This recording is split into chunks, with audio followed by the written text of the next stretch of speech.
Side खबरों के लिए सब्सक्राइब करें फ्लेम मीडिया और उसके बाद बेल आइकन को प्रेस करें ताकि सबसे पहले आपको मिले एक्सक्लूसिव खबरें।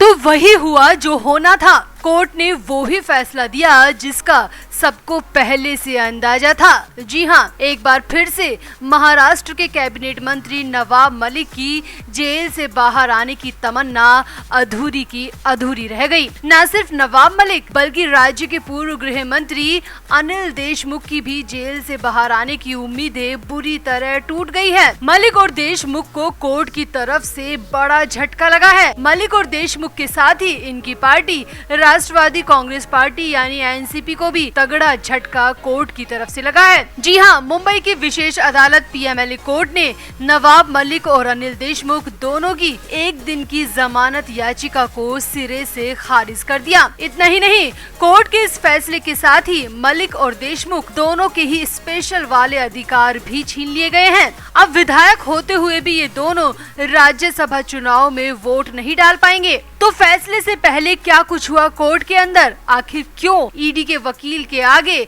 मलिक और देशमुख के वकीलों की दलीलें टिक नहीं पाई? आखिर क्यों कोर्ट ने मलिक और देशमुख को वोटिंग के अधिकार से दूर कर दिया? वकीलों के तर्क क्या रहे और कोर्ट ने अपने फैसले में क्या कहा? आपको सब कुछ सिलसिलेवार तरीके से बताते हैं। आप भी वीडियो को शेयर करें और कोर्ट के इस फैसले पर अपनी राय कमेंट बॉक्स में जरूर दें। तो राज्यसभा की 57 सीटों के लिए 10 जून को होने वाले मतदान से पहले राष्ट्रवादी कांग्रेस पार्टी यानी एनसीपी को बड़ा झटका लगा है। मुंबई की विशेष पीएमएलए अदालत ने कैबिनेट मंत्री नवाब मलिक और पूर्व गृह मंत्री अनिल देशमुख की चुनाव में मतदान करने की याचिका को खारिज कर दिया है। कोर्ट के इस फैसले के बाद नवाब मलिक के वकील अमित देसाई और अनिल देशमुख के वकील आबाद पोंडा ने कोर्ट के ऑर्डर की कॉपी को जल्द से जल्द मांगा है ताकि वो हाई कोर्ट में अपील कर सके। लेकिन लीगल मामलों के विशेषज्ञों की माने तो इसका कोई फायदा नहीं होने वाला, क्योंकि राज्यसभा चुनाव 10 जून को यानी कल ही होने वाले हैं और कोर्ट के ऑर्डर की कॉपी मिलने, फिर उसे पढ़ने, फैसले को समझने में काफी वक्त लग जाता है। और फिर वकीलों का कहना है कि वो हाई कोर्ट में अपील करेंगे, तो बहुत कम चांसेस है कि इतने कम वक्त में हाई कोर्ट इतनी जल्दी सुनवाई करे और फैसले में किसी तरह का बदलाव हो। अब इतने बड़े बड़े क्लाइंट्स के वकील हैं तो उन्हें भी अपनी ड्यूटी करनी है। वैसे लीगल सूत्रों की माने तो अब नवाब मलिक और देशमुख के पास कोई चारा नहीं है, कोई विकल्प नहीं है। उन्हें राज्यसभा चुनाव में वोटिंग से वंचित ही रहना पड़ेगा और एनसीपी की तरफ से 2 वोट कम हो गए हैं। अब इसे स्वीकार कर लेने में ही भलाई है। अब वकील भले ही हाई कोर्ट में अपील करने जा रहे हैं, मगर पीएमएलए कोर्ट में क्या कुछ हुआ वो आपको बताते हैं। तो जहां 8 जून को हुई सुनवाई में कोर्ट ने नवाब मलिक और अनिल देशमुख दोनों की जमानत अर्जियों पर फैसले को रिजर्व रख लिया था और 9 जून को अपना आदेश देने की बात कही थी।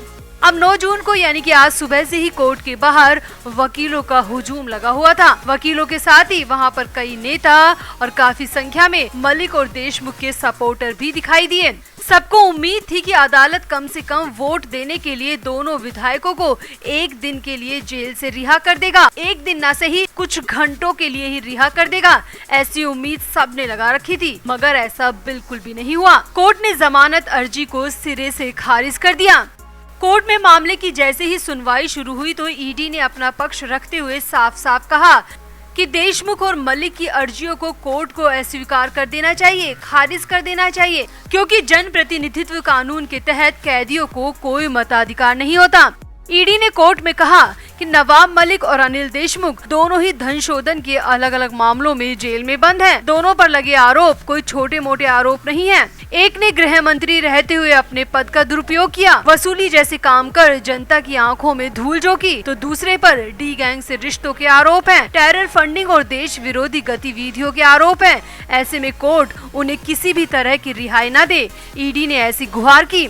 अब वैसे तो बुधवार यानी 8 जून को ही पक्ष और विपक्ष दोनों की दलीलें पूरी हो चुकी थी। 9 जून को सिर्फ कोर्ट का आदेश आना था, मगर इससे पहले कोर्ट ने ईडी का पक्ष जानना चाहा और ईडी के वकील एएसजी अनिल सिंह ने दोनों की जमानत अर्जी को खारिज करने की गुहार कोर्ट के सामने की और कहा कि कैदियों को वोट देने का अधिकार नहीं होता। ईडी के वकील ने कोर्ट में कहा कि जमानत आवेदन खारिज किए जाने के ही लायक है। ईडी के वकील ने विस्तार से कोर्ट को बताया कि उनके पहले आरोपी अनिल देशमुख को हमारी टीम ने नवंबर 2021 में गिरफ्तार किया था। उनके जमानत वाले आवेदन में कहा गया है कि मौजूदा विधायक होने के नाते आवेदक राज्यसभा के सदस्य के चुनाव के लिए निर्वाचक मंडल का सदस्य है। आवेदक अपने मताधिकार का इस्तेमाल करने और अपना वोट डालने का इच्छुक है। ईडी ने विशेष अदालत को बताया कि देशमुख उनके खिलाफ दर्ज धन शोधन मामले के मुख्य आरोपी हैं और नवंबर 2021 में गिरफ्तार किए जाने के बाद से वो लगातार न्यायिक हिरासत में हैं। ईडी के वकील ने कहा कि इसके अलावा ये दिगर है कि जन प्रतिनिधित्व कानून कैदियों को मतदान करने का अधिकार नहीं देता। ईडी ने इसी आधार पर नवाब मलिक की जमानत अर्जी का भी विरोध किया। ईडी के वकील के मुताबिक देशमुख ने राज्य के गृह मंत्री के तौर पर अपने पद का दुरुपयोग किया और कुछ पुलिस अधिकारियों के मार्फत शहर में विभिन्न बारों से 4.5 करोड़ से भी ज्यादा वसूले। नवाब मलिक के बारे में ईडी के वकील ने कोर्ट को बताया कि मलिक को ईडी की टीम ने इसी साल 23 फरवरी को डी गैंग के मुखिया और उनके सहयोगियों से जुड़ी गतिविधियों से संबंधित धन शोधन के एक मामले में गिरफ्तार किया है। ईडी ने कोर्ट को बताया कि नवाब मलिक पर न सिर्फ धन शोधन बल्कि टेरर फंडिंग और देश विरोधी गतिविधियों में भी शामिल होने के पूरे संकेत हैं, पूरे सबूत हैं। ईडी के वकील ने कहा कि दोनों पर ये आरोप बेहद गंभीर हैं। जब दोनों पद पर रहते हुए अपने कर्तव्य भूल गए, पद की गरिमा भूल गए, तो जेल में रहते हुए कौन से कर्तव्य और अधिकार की बात कर रहे हैं। अगर जनता की इतनी ही फिक्र थी तो वसूली और मनी लॉन्ड्रिंग जैसे काम किए ही क्यों। अब ईडी के वकील की बातों में दम था और मलिक और देशमुख के वकीलों के पक्ष को कोर्ट 8 जून को ही सुन चुकी थी। इसलिए 9 जून को कोर्ट ने सीधे फैसला सुनाया और कहा कि कोर्ट नवाब मलिक और अनिल देशमुख को एक दिन की जमानत नहीं दे सकती। उनकी जमानत की अर्जी को खारिज किया जाता है। न्यूज एजेंसी ANI के मुताबिक special PMLA court reject application of Maharashtra minister Nawab Malik and former minister Anil Deshmukh seeking permission to vote in Rajya Sabha election tomorrow. तो कोर्ट ने सीधे शब्दों में ही दोनों ही विधायकों और ईडी के आरोपियों को जमानत देने से मना कर दिया। हालांकि इसके तुरंत बाद ANI के मुताबिक अनिल देशमुख के वकील ने ऑर्डर की कॉपी मांगी ताकि वो हाई कोर्ट में अपील कर सके। तो ANI के दूसरे ट्वीट के मुताबिक the lawyer of former Maharashtra minister Anil Deshmukh has requested a certified copy of the order as soon as possible so as to enable them to approach in the High Court today.